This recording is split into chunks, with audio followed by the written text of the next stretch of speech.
You cannot be significant and selfish at the same time.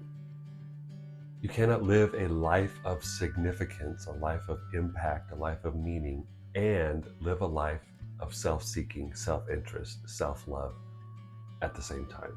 You're going to have to choose.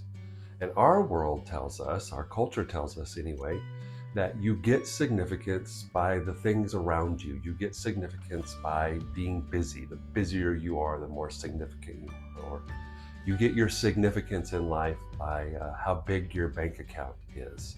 You get your significance in life by the home you live in, by the car you drive, by the people you associate with. You get your significance by the statuses that you update and the people who like them. You get your significance by some activity or some hobby or some skill or being good at something that serves you, that makes your life better, that makes you look good in the eyes of other people. That's what the world says is significant, and that's how you get it.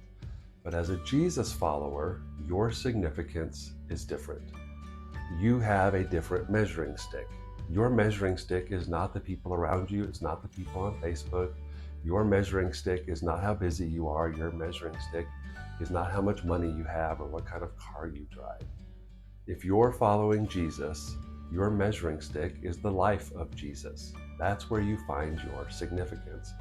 And Jesus told us over and over again that in his kingdom, greatness or significance is measured by service, by serving others, by not thinking of yourself so much, but by looking at the people around you and seeing what you can do to make their lives better, to do good for them. That's what it means to minister, to do good to other people. That's where you find significance, at least in the kingdom of God, at least if you're a Jesus follower. Greatness in his kingdom is measured by service. So if you're a servant, you are great in the eyes of Jesus. You serve others.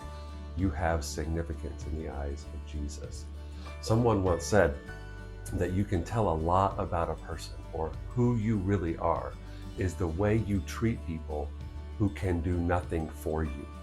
And we all go out of our way to treat people who might have more money than us and help us.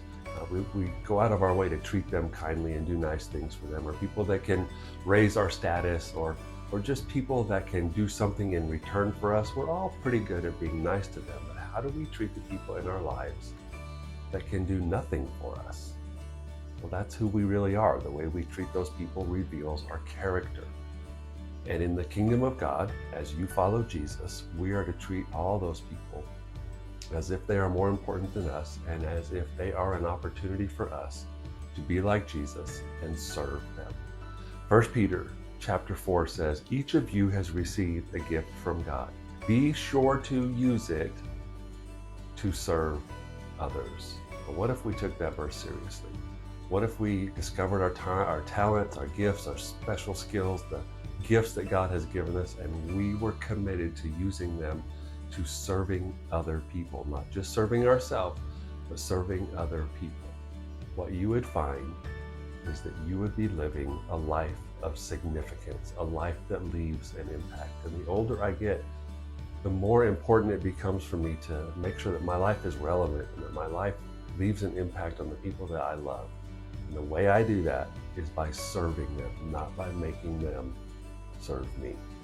If you want to live a life of significance, you won't find it in your car, and you won't find it in your checkbook, and you won't find it in your hobbies or your habits or on social media. If you want a life of significance, it comes by serving others. So may we be servants, and may we serve well.